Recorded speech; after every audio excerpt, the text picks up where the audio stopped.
Bien, bonjour les amis pour une nouvelle vidéo intitulée tout simplement La fin du monde.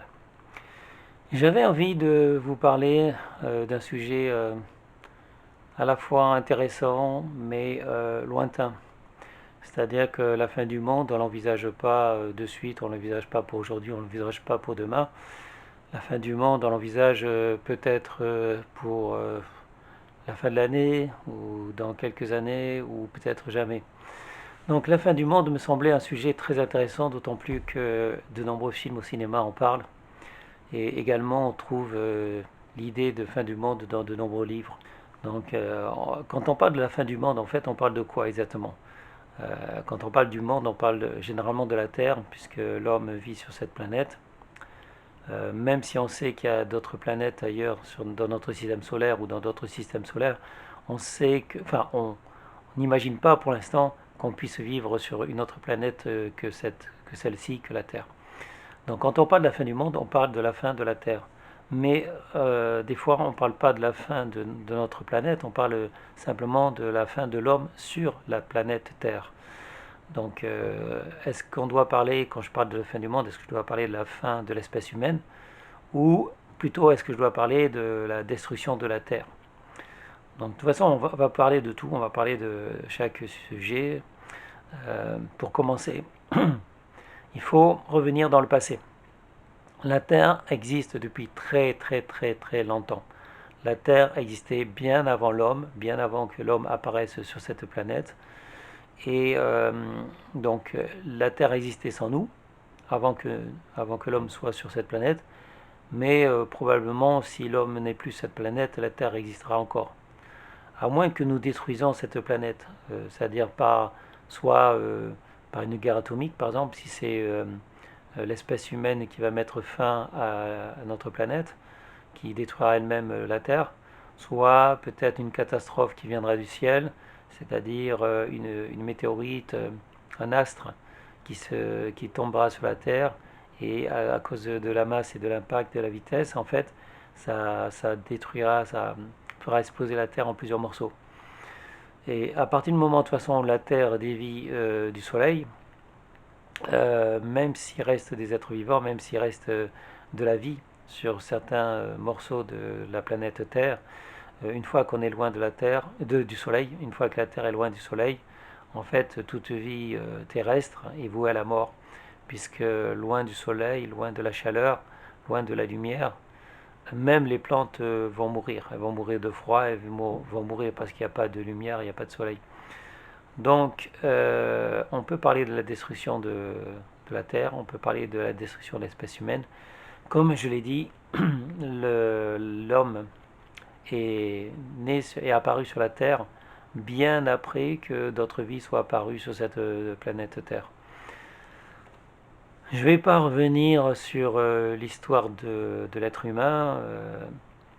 Les scientifiques sont tous d'accord que l'homme était avant une espèce de poisson et qui vivait dans la mer avant de quitter la mer et de comment dire de se déplacer sur Terre et donc d'avoir des jambes qui poussent.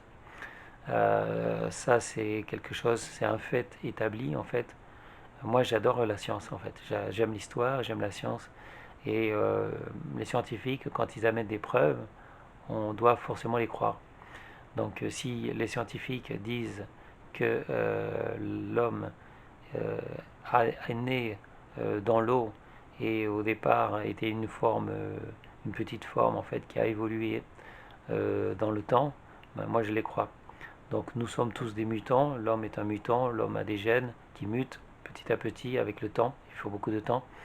Et nous n'avons pas fini, on va évoluer encore en fait. On a toujours évolué, on va évoluer encore. Et toutes les espèces qui sont sur cette planète, mais je suppose également sur d'autres planètes, évoluent également. Donc au fur et à mesure, il y a une évolution qui fait qu'on perd certaines choses, on acquiert d'autres choses en fait. Par exemple les poils. Il y a très longtemps, l'homme était sûrement beaucoup plus poilu que maintenant. On a évolué aussi au niveau de la taille, on est beaucoup plus grand qu'avant. Donc l'homme petit à petit évolue, devient de plus en plus grand. Qu'est-ce que ça va être par la suite? Je ne peux pas dire. je ne peux pas dire, mais de toute façon, moi tout ce que j'espère c'est que l'homme évolue et que l'homme acquit des pouvoirs qu'il n'avait pas avant, c'est-à-dire une intelligence beaucoup plus poussée, des capacités intellectuelles beaucoup plus importantes. Einstein disait qu'on n'utilisait que 10% de notre cerveau. Bon, ça serait bien que l'homme utilise 30, 40, 50% de son cerveau. Euh, voilà, donc tout ce que je veux, tout ce que j'espère en fait, c'est que l'homme évolue et que l'homme ne détruise pas cette planète. Après, j'espère également que l'homme va pouvoir vivre sur d'autres planètes, qui va conquérir peut-être d'autres univers, qui va se déplacer dans l'espace. Voilà, mais pour l'instant, la planète, on n'en a qu'une. Donc il faut qu'on fasse attention à notre planète, qu'on respecte notre planète, qu'on la détruise pas. Après, la fin du monde, ça peut être pas forcément une cause humaine. Comme je l'ai déjà dit, une catastrophe peut très bien arriver. Une catastrophe qui provient soit du centre de la Terre. Donc au centre de la Terre, c'est quoi? C'est sans doute, euh, comment dire, de la lave, quelque chose de la fusion, d'une masse en fusion, qui un jour peut-être y aura des fissures. La masse qui est en fusion au centre de la Terre va s'échapper, va se libérer. Ça recouvrira, ça fera donc, comment dire, euh, des écorchures, enfin des fragments au niveau de la Terre. La Terre va se fissurer. Il y aura des volcans qui vont exploser un peu partout. Et ça mettra fin donc à la vie humaine, soit parce que les villes, bon, ça va détruire les villes, mais également ça va libérer une couche euh, de carbone, de saleté, de poussière, etc. dans le ciel, qui va obscurcir, qui va faire un écran entre le soleil et la Terre, ce qui fait qu'à partir du moment où il n'y a plus la lumière qui passe sur la Terre, en fait, il y a beaucoup d'espèces terrestres qui vont mourir. Donc, comme j'ai dit, bon, l'homme a besoin du soleil, de sa chaleur, de sa lumière, mais aussi les plantes, tout ce qui est phyto, tout ce qui se nourrit de soleil, de lumière. Donc, même si on va dans des bunkers, si on s'enterre sous la terre, on peut espérer peut-être vivre quelques années comme ça, si on a assez, si on a de quoi manger et de quoi boire. Mais au fur et à mesure, au fil des années, c'est voué à la mort, puisqu'il y aura le froid, il y aura pas de lumière, il y aura manque de nourriture, manque d'eau, etc. Donc les catastrophes peuvent très bien arriver, qu'elles viennent du centre de la Terre ou qu'elles viennent du ciel. Il suffit qu'un astéroïde fracasse, enfin, tombe sur la Terre, donc, ou même si ça touche pas la Terre, si ça frôle la Terre, ça peut suffire. Ça peut dévier l'axe de la Terre. Donc il y a eu pas mal de films là-dessus. De toute façon, je vous encourage à voir les films. C'est toujours intéressant de lire des livres ou de voir des films sur ce sujet, d'abord parce qu'ils sont très bien faits. Ce genre de film nécessite beaucoup de moyens. Et les Américains sont très forts pour faire de grands films comme ça avec un gros budget. Donc des films qui font peur évidemment, mais qui attirent énormément de gens. Je pense que d'un côté, les gens, ils aiment bien avoir peur. Quand on voit les manèges forains, les manèges qui attirent le plus de monde, c'est souvent les manèges qui font peur. Les films d'horreur aussi, ça attire pas mal de gens. Et les films qui parlent de la fin du monde, évidemment, attirent énormément de personnes, même moi. J'avoue que ça m'intéresse d'abord parce qu'il y a beaucoup de moyens, il y a beaucoup d'effets, donc c'est très intéressant à voir.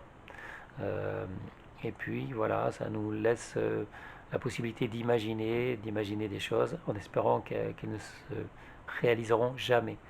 On ne veut pas la fin du monde. Enfin, je pense que pratiquement 90% des gens sur Terre ne veulent pas que le monde disparaisse ou que l'être humain disparaisse. Ensuite, bon, il y a toujours peut-être 10% des gens sur Terre qui souhaitent la fin du monde, la fin de l'espèce humaine, parce qu'ils font partie d'une secte, et leur secte dit que voilà, la fin du monde est proche, etc. Ça fait de toute façon des siècles et des siècles que certains êtres humains disent que la fin de la Terre, la fin du monde de l'espèce humaine est proche, qu'on va tous mourir. Donc ça, c'est pas nouveau.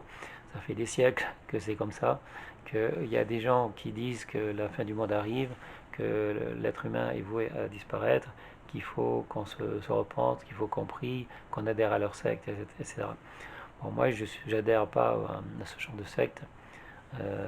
Voilà.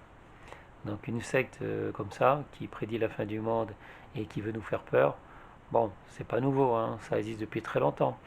Les religions sont basées souvent, elles sont basées souvent sur la peur en fait. Elles sont basées souvent sur le besoin de faire peur aux gens pour qu'ils viennent dans leur temple pour prier, pour donner de l'argent, etc. Voilà. Bref, le pouvoir, c'est aussi la peur. Si vous êtes capable de faire peur aux gens, vous avez du pouvoir sur eux. Si des êtres humains n'ont pas peur, ben, le pouvoir, enfin je veux dire, les gens n'ont, enfin ceux qui veulent prendre du pouvoir sur vous n'ont pas de pouvoir sur vous. Après, il y a toujours moyen de faire peur aux gens. C'est-à-dire qu'un gouvernement, de toute façon, va utiliser les forces de l'ordre, la police, la gendarmerie, l'armée, tout ça. Après, il y a les impôts aussi, ils peuvent vous faire peur, ils peuvent faire plier les gens, quoi. Il y a la prison, euh, le fait de leur prendre tout, de leur prendre leurs biens, tout ça. Voilà, il y a toujours moyen de faire peur aux gens. Mais euh, les, les sectes, par exemple, qui utilisent la peur comme ça, ben, ça dépend de vous. C'est à vous de ne pas avoir peur, de ne pas vous laisser avoir par ce genre de choses. Si quelqu'un a prédit la fin du monde, bon, vous pouvez, comment dire, vous pouvez y croire ou pas, vous pouvez penser que bon, un jour il y aura la fin du monde, tout est possible. Mais ça ne vous empêche pas de vivre et vous n'êtes pas obligé d'aller prier tous les jours, voilà, en disant pourvu que le ciel ne nous tombe pas sur la tête. Les Gaulois pensaient ça, les Gaulois pensaient que le ciel leur tomberait sur la tête. En même temps, je ne dirais pas qu'ils n'avaient pas raison, dans le sens où plusieurs fois il y a des météorites qui sont tombés sur la Terre. Donc effectivement, ils ont dû voir dans le passé que des météorites étaient tombées sur la Terre, donc ils ont pu imaginer qu'un jour ou l'autre, il y aurait de grosses météorites qui leur tomberaient dessus. Donc d'où l'idée des Gaulois que leur peur première, c'était que le ciel tombe sur la tête. Voilà, donc on peut toujours avoir peur de quelque chose, comme certaines personnes ont peur de l'orage, ont peur du tonnerre, ont peur, je sais pas moi, il y a tellement de phénomènes qui peuvent faire peur. Donc la fin du monde, c'est intéressant dans les films, c'est intéressant dans les livres. Il faut pas trop en avoir peur, mais il faut y penser dans le sens où se dire, bon, il faudrait pas que ce soit notre faute en fait. Il faudrait pas que l'humain cause sa propre perte. L'humanité doit évoluer. Moi, je veux survivre. Euh, j'ai toujours voulu survivre. Donc, un survivaliste, le but d'un survivaliste, c'est de survivre. Et donc, c'est de ne pas couper l'arbre sur lequel il est monté dessus. Donc, si vous êtes sur une branche, vous n'allez pas couper la branche sur laquelle vous êtes posé dessus. Si vous êtes monté dans un arbre, vous n'allez pas couper cet arbre. Et si vous êtes sur une planète, vous n'allez pas détruire votre propre planète, surtout si vous n'en avez pas d'autres. Actuellement, comme je l'ai déjà dit, on n'a pas d'autres planètes, on n'a pas d'autres issues, on n'a pas d'autres moyens de s'échapper de cette Terre pour aller vivre ailleurs. Donc ça serait vraiment stupide de mettre fin à cette planète, si on la pollue, si on fait, si les pays, par exemple un pays lance une guerre atomique, etc. C'est complètement stupide. Dans le sens où, si on regarde l'histoire en fait, beaucoup de pays ont fait la guerre pour rien. Beaucoup de gens sont morts pour rien. C'est-à-dire qu'à un moment donné, on se disait, bon voilà, on est dans un pays, c'est tout à fait noble de se défendre.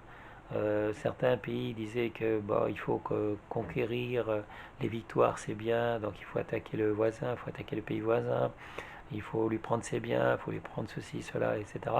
Donc on trouve toujours de bonnes raisons pour faire la guerre. Je pense que les gouvernements ont toujours trouvé de bonnes raisons pour se battre, pour faire la guerre, sachant que ce n'est pas les élus, ceux qui sont à la tête d'un pays, qui vont faire la guerre. Ils envoient toujours des troupes, ils envoient toujours le peuple se battre pour eux. Donc c'est ceux qui décident de faire la guerre qui évitent toujours de se faire tuer pendant la guerre. Donc quand on voit que les pays se sont battus et qu'au final, par exemple le Japon, qui a combattu d'autres pays, qui au final, bah, ça a servi à rien. Et finalement, on est amis, tous ceux qui étaient ennemis avec le Japon sont devenus amis avec les Japonais. Moi, je suis ami avec, enfin, je veux dire, j'ai pas de problème avec le Japon. Je suis ami, j'ai pas de problème, j'adore les Japonais. Les Russes, il y a eu la guerre froide pendant des années.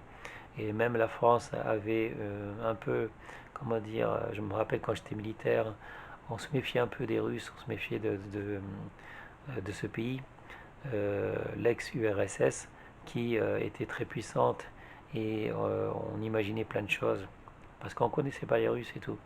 Maintenant, on connaît, enfin moi je connais les Russes, c'est des gens très gentils et c'est pas des gens qui vont attaquer pour rien quoi. Ils vont attaquer pour se défendre, c'est tout. Donc voilà, donc en fait, je voudrais pas faire la guerre ni aux Japonais, ni aux Russes, ni aux Chinois. Euh, Concernant la Corée du Nord, hein, c'est un autre souci. C'est pas le problème des peuples, les Coréens sont très gentils, les Coréens du Nord. Mais le problème, c'est le gouvernement. Enfin, je veux dire, le gouvernement, ceux qui sont à la tête du gouvernement, leur chef, leur chef militaire, c'est eux qui risquent de causer une guerre, pas le peuple. Le peuple, lui, tout ce qu'il veut, c'est manger, boire. Le peuple a des besoins primaires, en fait. Que ce soit les Français, les Coréens, tout ça, on a tous des besoins primaires. On veut tous des choses qui font partie de notre vie. C'est-à-dire vivre bien, vivre heureux, avoir de quoi manger, avoir de quoi avoir un toit, avoir une vie heureuse, avoir une femme, des enfants, tout ça. On a tous des besoins qui sont essentiels, qui sont primaires, et on veut tous le bonheur en fait. Par contre, nos dirigeants ne veulent pas forcément qu'on soit heureux. Les dirigeants, par exemple, je pense à Macron là actuellement, mais les dirigeants n'aiment pas forcément le peuple.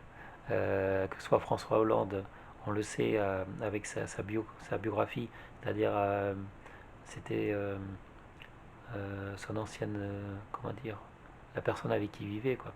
Valérie Trierweiler, qui disait dans le livre que j'ai lu, en fait, que c'était qui méprisait le peuple. François Hollande, il méprisait le peuple. Euh, c'est vrai que ces gens-là, en fait, c'est des gens qui côtoient que les riches. Ils sont eux-mêmes riches et ils ne côtoient que les riches. En fait, des gens du peuple, des gens comme nous, ils en ont rien à foutre, ils en ont rien à faire. Donc, pour en venir aux guerres, en fait, les guerres sont pratiquement inutiles et elles sont le fait des dirigeants. Euh, voilà. Donc, méfions-nous des dirigeants, méfions-nous de ceux qui nous gouvernent, méfions-nous de ceux qui déclenchent les guerres. La fin du monde peut être déclenchée par effectivement des êtres humains, ceux qui sont au pouvoir, pas le peuple évidemment.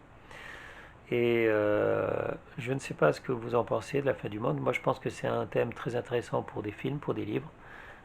Moi-même, j'ai écrit un livre là-dessus, d'ailleurs.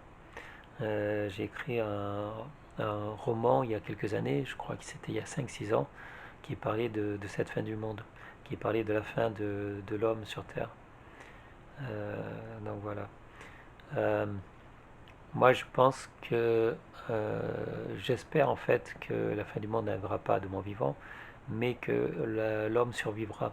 C'est-à-dire que même après moi, évidemment, après ma mort, j'espère simplement que l'homme va survivre, l'homme va évoluer, l'homme va se rapprocher de ce qu'on pensait être Dieu. Quand j'étais jeune, quand j'avais 12 13 ans, moi et mes amis, mes copains, on pensait que l'homme volerait, on pensait que l'homme serait immortel. Et bon, c'est pas le cas, mais l'homme a depuis, enfin, on a quand même créé la télévision, les téléphones portables, les voitures, les trains, etc. Il y a beaucoup de choses que certains livres qui prédisent la fin du monde, en fait, certains livres qui ont écrit il y a très très très longtemps, les auteurs de ces livres n'avaient jamais imaginé que l'homme inventerait les voitures, que l'homme inventerait les motos, que l'homme inventerait les trains, que l'homme inventerait des avions, que l'homme irait dans l'espace. En fait, ces gens qui ont prédit, qui ont écrit des romans, enfin pas des romans, qui ont écrit des livres qui actuellement font office de Bible et qui sont suivis par des milliers, voire des millions de gens, en fait, c'est ces livres que j'ai lus, en fait. Ces livres que j'ai lus pour comprendre pourquoi les gens y croyaient dans ces choses-là, bah, je me suis aperçu que c'est des croyances de l'époque. C'est-à-dire que tout ce qu'ils prédisaient, en fait, c'est tout ce que les gens savaient à l'époque, en fait.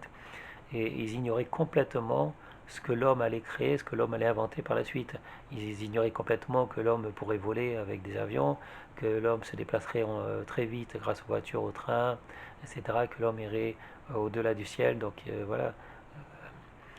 Donc tout ça, c'est des romans qui, enfin, que ce soit les livres qui ont été écrits il y a des années, il y a des siècles, ou que ce soit les livres qu'on écrit maintenant sur la fin du monde, même le livre que j'ai écrit il y a quelques années, tout ça c'est des romans et on ne sait pas, c'est bien de lire ces romans parce que ça peut être des voies, ça peut être des pistes pour imaginer le futur.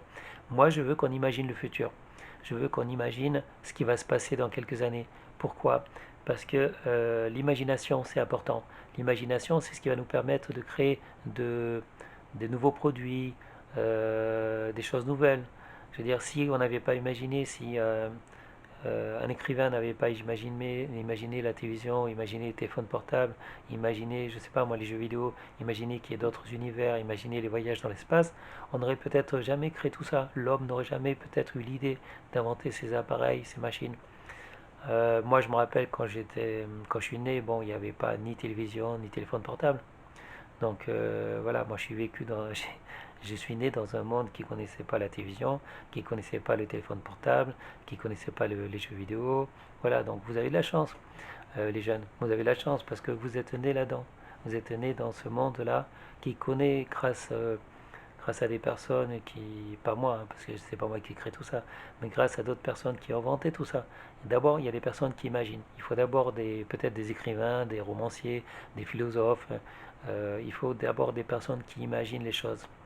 Oh, donc on imagine, et après, il y a d'autres personnes qui les créent. Il y a des inventeurs, il y a des entreprises. Pourquoi les entreprises elles créent? Elles créent soit parce qu'elles disent qu'elles veulent rendre le monde meilleur. Ça, c'est la philosophie, comment dire, de la Silicon Valley. La philosophie de la Silicon Valley, pour vendre des actions, pour vendre leur entreprise, en fait, disent, nous, ce qu'on veut, on est Microsoft, on est je sais pas quoi, on veut rendre le monde meilleur. On crée ce nouveau système, on crée, comment dire, cette nouvelle machine, on crée ce nouveau produit, en fait, pour rendre le monde meilleur. Tout ce qu'ils veulent, en fait, c'est gagner de l'argent, gagner des millions, gagner des milliards. En fait, c'est pas forcément rendre le monde meilleur. Euh, le profit, le profit, c'est quelque chose qui peut être intéressant, c'est pas quelque chose qui peut faire évoluer l'homme. Par exemple, s'il n'y avait pas eu la possibilité de profit, on n'aurait pas inventé la voiture, on n'aurait pas inventé l'avion, on n'aurait pas inventé plein de choses en fait, le téléphone portable. Mais le profit aussi peut faire du mal à l'homme. Le profit, c'est aussi le risque de créer des usines qui polluent, c'est le risque de créer des produits, comment dire, de la nourriture qui n'est pas bonne pour l'homme, genre de la nourriture qu'on transforme chimiquement pour donner du goût, pour faire envie aux gens, comme une drogue en fait. C'est-à-dire que actuellement il y a des grosses entreprises qui vont vous vendre à coup de merchandising, c'est-à-dire à coup de publicité. Ils vont vous vendre des produits dont vous n'avez pas besoin. Je parle par exemple de tout ce qui est boisson autre que de l'eau. Toutes les boissons, les sodas, les jus de fruits, tout ça, c'est des boissons qui sont néfastes aux hommes. Et ils vont vous dire, voilà, ça vous fait du bien et tout. Ils vont vous vendre des produits qui transformeront. Donc, ils vont vous vendre à partir de produits de base, des céréales par exemple. Ils vont vous faire des produits bourrés de sucre comme ça, qui vont détruire votre corps, qui vont faire des maladies nouvelles qu'on n'avait pas avant. Donc tout ça, c'est guidé par le profit. Et ils vont payer, donc non seulement de la publicité, ils vont payer des médecins, ah oui, oui, il y a 50% de médecins qui mentent aussi. 50% des médecins, ils sont payés par des grosses entreprises, des laboratoires, etc., des grosses entreprises pour vous vendre des médicaments, pour vous vendre des vaccins, pour vous vendre toutes sortes de produits. Alors qu'en fait, il suffit de se nourrir sainement pour vivre bien, pour ne pas être malade. La plupart, 90%, il y a certains médecins qui osent dire que 90% des médicaments sont inutiles. 90% des médicaments sont inutiles. Sauf que 80% des médecins, enfin peut-être pas 80%, mais au moins 50% des médecins sont payés par les laboratoires où ils ont des contraintes au niveau du gouvernement qui eux-mêmes subissent les lobbies. Euh, Ils subissent les lobbies des grosses entreprises pour vous vendre des médicaments, pour vous vendre des produits, etc. Ils vont vous dire ne pas manger trop gras, trop sucré, trop salé, mais en fait, le problème c'est le sucré, mais le sucré on le trouve aussi dans le pain. Le pain d'aujourd'hui n'a rien à voir avec le pain d'hier. Le pain d'aujourd'hui c'est que du sucre. Ils transforment la farine tellement qu'elle est néfaste. Ils font du riz pré-cuit, du riz qui cuit à l'avance en fait, des pâtes qui cuisent en 5 ou 10 minutes, mais c'est que du sucre maintenant. Leurs pâtes et leur riz c'est que du sucre, c'est néfaste au corps. Moins vous en mangez, mieux vous vous portez. Essayez de manger plutôt des pains à l'ancienne, essayez de manger des produits avec leurs fibres et tout ça, les produits comme il y avait avant. Maintenant, on transforme tout. Moi, je mange des fruits, je mange des légumes, mais même les fruits, ils transforment les fruits maintenant. Il y a de moins en moins de saveur dans les fruits aujourd'hui. Donc tout ça, ça peut courir à la perte de l'homme. Moi, je veux bien qu'un jour on fasse des pilules, qu'on se nourrisse de pilules et tout ça. Bon, il va y avoir un problème, l'alimentation cause un souci. Est-ce que la fin du monde sera causée par contre, par exemple, parce qu'on aura un problème au niveau de l'alimentation, on n'aura pas assez à manger aux gens. Euh, il y en a qui disent que les grippes, les virus sont utiles. Pourquoi? Parce qu'il n'y a pas de guerre en ce moment. Et il y a tellement de gens actuellement qui pensent que ces virus ont été créés par l'homme. Et c'est possible. Moi, je dis pas non. C'est possible que les virus actuels, et que ce soit les grippes ou le nouveau virus qu'on a actuellement, a été créé par l'homme, justement pour éliminer une partie de la population. Parce que ces personnes âgées, elles coûtent de l'argent. Les retraites, ça coûte de l'argent. Il n'y a pas assez d'argent. De toute façon, on ne peut pas payer les retraites. On ne peut plus payer les retraites. Les gens vivent trop longtemps. Ils vivent trop vieux. S'il n'y a plus de grippe, s'il n'y a plus de virus, comment on va faire pour payer les retraites? Les gens doivent pas. C'était pas prévu à la base que les gens vivent si longtemps. Les gens devaient mourir à 50, 60 ans, maximum 70. Que des gens arrivent à 100 ans, à 105 ans, c'est pas possible, c'est pas bon. Au niveau du budget, au niveau comment payer tout ça. Donc il n'y a pas assez de gens pour travailler, il y a pas assez d'emplois, il n'y a pas assez de travail, il n'y a pas assez d'argent. On crée de l'argent d'une façon qui... Mais ça, c'est un autre débat. Bon, je vais arrêter là parce que si je rentre dans le thème de l'argent, je pourrais en parler aussi pendant des heures. Donc, je réserverai le thème de l'argent dans une autre vidéo.